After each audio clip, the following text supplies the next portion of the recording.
है और हम एक लड़की को देखते हैं जिसका नाम रीसा होता है। वो एक सुनसान जगह पर अकेली होती है। उसे बचपन से ही आत्माएं देखने की शक्ति मिली होती है। वो थोड़ा आगे बढ़ती है तभी उसे एक औरत मिलती है जिसका चेहरा भयानक होता है। रीसा उसे देखकर डर जाती है। उसका सपना टूट जाता है। वो एक सपना देख रही होती है। वो उठती है। उसकी मॉम उसे रेडी होने के लिए कहती है। पहले पार्ट की तुलना में रीसा की जिंदगी अब नॉर्मल चल रही होती है। उसकी माँ ने उसे समझाया था कि आत्माओं से दूर रहे और उनके बारे में ज्यादा ना सोचे। इसके बाद सब ब्रेकफास्ट करते हैं। रीसा अपनी छोटी बहन जिसका नाम रिरी होता है उसको लेके उसके स्कूल जाती है जहां उसका एक शो होना होता है। जब वो स्कूल पहुंच जाती है तब एक हॉल में रिरी का डांस जो कि प्रैक्टिस के तौर पर हो रहा होता है वो देखने के लिए रीसा वहां रुक जाती है और अकेले ही उस हॉल में बैठ जाती है और वहां बैठकर वो उसकी फोटो क्लिक करती है। तभी वो देखती है कि बैकग्राउंड में कुछ अजीब सा है। इतने में उसे उसके बगल में एक भयानक आत्मा बैठी हुई दिखाई देती है। रीसा वहां से उठकर दूसरी सीट पर बैठ जाती है बट वो आत्मा फिर से उसके बगल में आती है और रीसा जोर से चीख देती है। सब उसे देखने लग जाते हैं। रिरी कहती है तुम्हें कोई जरूरत नहीं है मेरे साथ स्कूल आने की। रीसा अपने घर पर होती है। उसे अजीब महसूस होता है। वो आगे बढ़ती है। उसे एक लेटर मिलता है जिसमें लिखा होता है वी आर सॉरी रीसा। सुबह होती है और रीसा अपना स्कूल खत्म करके रीसा अपनी बहन रिरी को लेके कब्रिस्तान जाते हैं जहाँ वो अपनी दादी के लिए दुआ वगैरह करते हैं। फिर वो अपने अंकल आंटी के घर आ जाते हैं जहाँ उनका कजिन रीसा को उनका रूम दिखाता है। रात होती है। रीसा अपने अंकल को कॉल करती है। उसके अंकल का नाम अहमद होता है। तभी अहमद घर आ जाता है बट वो किसी से बिना कुछ बोले चला जाता है। रीसा को फैमिली फोटो दिखाती है। रीसा कहती है तुम सो जाओ मुझे कुछ काम करना है। रीसा का कजिन जिसका नाम की होता है वो फोन में गेम खेल रहा होता है। तभी दरवाजा अपने आप खुल जाता है। वो सोचता है कि उसके पेरेंट्स हैं। वो वहाँ से बाहर आता है और अपनी मॉम को आवाज देता है और किचन में जाके अपने लिए कॉफी बनाता है। इसके बाद हमें दिखाया जाता है कि टीना जो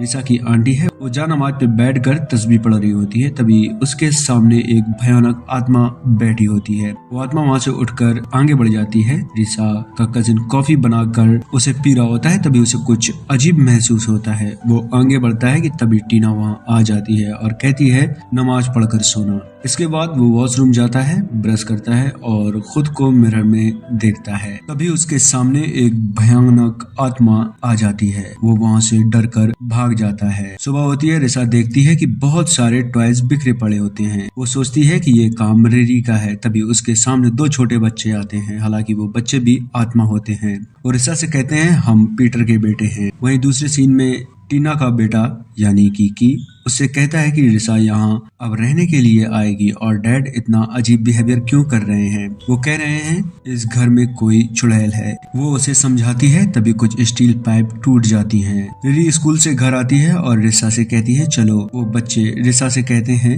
मत जाओ उस घर में। दूसरी तरफ टीना अजीब तरह से परेशान होता है अपने डैड को लेकर। टीना कहती है शायद अहमद का किसी के साथ अफेयर चल रहा है। रिरी और रीसा अहमद के घर पहुंच जाते हैं। रिरी खेल रही होती है कि तभी उसकी बॉल बैट के नीचे चली जाती है। वो ऐसे ही अपना हाथ बैट के नीचे डाल देती है। आत्मा उसका हाथ पकड़ लेती है। वो पूरी तरह से डर जाती है। सब मिलकर डिनर करते हैं। रीसा अपने रूम में चली जाती है और पर्दा बंद करती है। अचानक से पर्दा खुल जाता है। वो वापस से पर्दा बंद करने जाती है। तभी पर्दे में से एक सर बाहर आता है। वो देखकर बुरी तरह से डर जाती है। वो उसे टच करने वाली होती है। तभी रिरी उसे आवाज देती है। वो उसकी आवाज से बहुत ही ज्यादा डर जाती है। रिरी कहती है यहाँ सच में आत्माएं हैं। इसके बाद रिरी सोने की कोशिश करती है लेकिन दरवाजा अपने आप खुलता और बंद होता है। माहौल बिगड़ने लग जाता है। दरवाजा पूरा माहौल डरावना हो जाता है। रीसा दरवाजे के पास जाती है और उसे खोलकर बाहर जाती है। वो स्टेयर से नीचे आती है और घर के बाहर निकल जाती है और सामने वाले रूम पर जाने लग जाती है जहाँ अहमद एक बुक को अपनी छाती पर लगा के सो रहा होता है। जैसे ही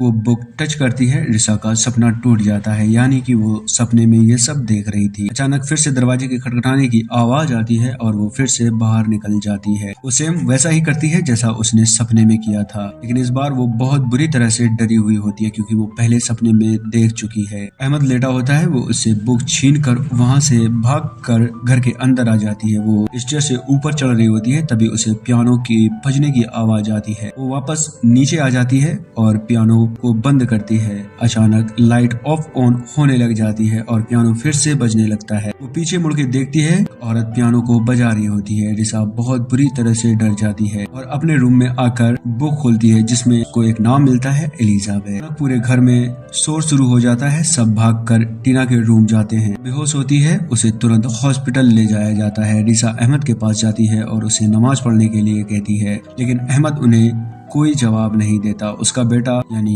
कि हाथ पकड़कर उसे लेके जाता है। वो वजू करता है और अहमद तम शांत खड़ा हुआ बस दीवार की ओर देख रहा होता है। वो अपनी नमाज अदा करते हैं और देखते हैं कि अहमद उनके पास नहीं है। वो उसे ढूंढने लग जाते हैं। तभी की यानी रिसा के कजिन की कॉल आती है। वो कहता है डैड मिल गए हैं। तभी रिसा को कुछ भयानक आवाजें सुनाई देती हैं। वो आवाज की ओर आगे बढ़ती है और हॉस्पिटल के अंदर जाके देखती है एक बूढ़ी औरत गुनगुना रही होती है और एक मोटे आदमी के चेहरे की सफाई कर रही होती है। वो रिसा को एक फूल की खुशबू के बारे में बताती है। रिसा कहती है ये फूल मेरे चारों तरफ हैं। तभी अचानक वो मोटा आदमी उठता है और रिसा को बुरी तरह से डरा देता है। हालांकि वो मरा हुआ है और आत्मा ही होता है। इसके बाद सुबह होती है और वो टीना को लेके घर आ जाते हैं, जहाँ की उनसे पूछता है मॉम आपको क्या हुआ। टीना जवाब नहीं देती। रिडी उसे खाना खिलाती है कि कहता है रिसा हमें क्या करना चाहिए। डैड का उस रूम से कुछ लेना देना है, वो बिल्कुल चेंज हो गए हैं। रिसा उसे लेके अपने रूम जाती है और बताती है कि मैं उस रूम में गई थी और वहाँ मुझे ये बुक मिली है। वो उस बुक को पढ़ते हैं जिसमें एलिजाबेथ और अहमद की प्यार की दास्तान लिखी होती है। उसी में एक फटा हुआ पेज भी होता है जिसमें कुछ अलग लैंग्वेज में लिखा होता है। वो उस पेज को अहमद की फोटो से मिलाते हैं कि कहता है मुझे लगता है मेरे डैड किसी आत्मा के लिए खुदकुशी करना चाहते हैं। रिसा कहती है तुम्हारे डैड धोखा नहीं दे रहे हैं बल्कि वो डायन के बस में है। इसके बाद की वो पियानो की आवाज सुनाई देती है। वो उसके पास जाता है। वो आवाज देता है रिसा तुम हो क्या। वो बुरी तरह से हंसती है, चेहरा भयानक हो जाता है। रिसा को एलिजाबेथ ने अपने कब्जे में किया होता है। वो उसे बताती है कि आज तुम्हारे डैड को मार दूंगी। ये कहता है उन्होंने तुम्हारा क्या बिगाड़ा है। एलिजाबेथ कहती है मैं उससे प्यार करती हूँ। तभी की एक फोटो उसे दिखाता है। वो चीखती है और अहमद के ऊपर अटैक कर देती है। इसके बाद रिसा की बॉडी को छोड़कर बाहर निकल जाती है। की रिसा को होश में लाता है। रिसा अहमद के रूम की तरफ जाती है। एलिजाबेथ उसके सामने आती है और कहती है आज रात अहमद मरने वाला है। रूम के अंदर जाती है और एक बुक को ओपन करती है। तभी उसे अहमद दिखता है। वो उसे आवाज देती है। तभी अहमद के पीछे से एलिजाबेथ उसको पकड़े हुए सामने आ जाती है। अहमद चुपचाप बैठा हुआ होता है क्योंकि वो उसके बस में है। रिसा भागने की कोशिश करती है लेकिन दरवाजा अपने आप लॉक हो जाता है। तभी अहमद उसके पास आता है और उसका गला पकड़कर उसे ऊपर उठा देता है। रिसा बुरी तरह से तड़पने लगती है और जोर से दबाने लगता है। तभी अचानक उसे अपनी पुरानी चीजें याद आना शुरू हो जाती हैं। वो रिसा को छोड़कर चीखने लग जाता है। एलिजाबेथ चीखती है और रिसा को इधर उधर फेंकना शुरू कर देती है। अहमद को अब सब याद आ जाता है। तभी रिसा कहती है अंकल एलिजाबेथ की आत्मा उस बुक में कैद है। अहमद बुक के पास जाता है। एलिजाबेथ कहती है इमाज ऐसा मत करो। अहमद कहता है मैं इमाज नहीं अहमद हूँ और बुक के पन्ने फाड़ने लगता है। एलिजाबेथ जोर से चीखती है और वहाँ से गायब हो जाती है।